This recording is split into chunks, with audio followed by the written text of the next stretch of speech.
और अब बात बिहार की, जहां 4 सीटों पर उपचुनाव के लिए वोटिंग हुई। 4 सीटों पर जनता ने अपना फैसला सुना दिया, लेकिन इस फैसले का ऐलान होने में वक्त है। 23 नवंबर को इसका पता चलेगा।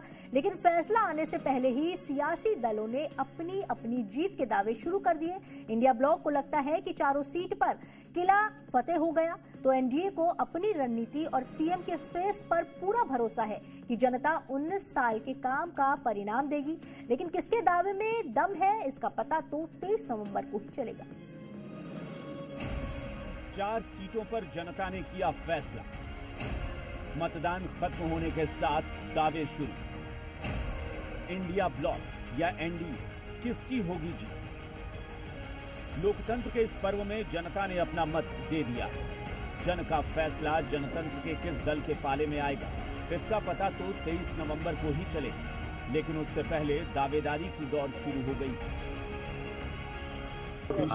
चुनाव है और चुनाव हमको लगता है कि महागठबंधन के पक्ष में रहेगा और सब लोग जो है मौजूदा सरकार से परेशान है। इंडिया ब्लॉक को लग रहा है कि जनता का मूड सत्ता के विरोध में था, लेकिन ऐसा है क्या? बिहार की 4 विधानसभा सीटों पर उपचुनाव हुए।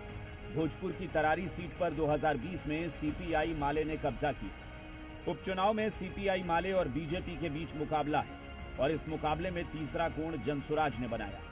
वहीं रामगढ़ की सीट पर 2020 में आरजेडी ने जीत दर्ज की। इस बार भी मुकाबला आरजेडी का बीजेपी से ही है और रामगढ़ में इन दावेदारों को चुनौती बीएसपी दे रही है। वहीं गया के इमामगंज सीट पर 2020 में मांझी की हिंदुस्तानी अवाम मोर्चा को जीत मिली।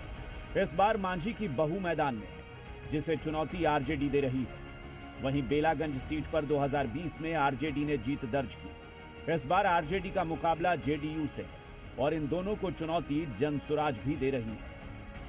यानी मुकाबला टाइट है और इस टाइट मुकाबले में एनडीए को नीतीश कुमार के काम का भरोसा है, जिसकी बदौलत वो जीत का दावा भी कर रहे हैं। नीतीश कुमार के नेतृत्व में बिहार में जो हम लोगों ने काम किया है, हम लोगों को पूरा भरोसा है कि ये चारों सीट एनडीए के पक्ष में जाएगा। यहाँ चुनाव जीतने जा रही है और जैसा पता चल रहा है दूसरे जगह से भी जहाँ उपचुनाव हो रहे हैं, चारों जगह हम जीत रहे हैं। कहने का मतलब एनडीए जीत रहा है और राजद का सुपड़ा साफ होगा। ये झांकी 25 की होगी जो उनको ये सबक सिखाएगा। वैसे देखा जाए तो इस उपचुनाव के परिणाम से न सरकार का समीकरण बिगड़ेगा, न विपक्ष का पलड़ा भारी हो जाएगा। लेकिन इस चुनाव का परिणाम 2025 का भविष्य तय करने का रास्ता जरूर दिखाएगा। गया से रूपेंद्र के साथ शिवम, जी मीडिया, पटना।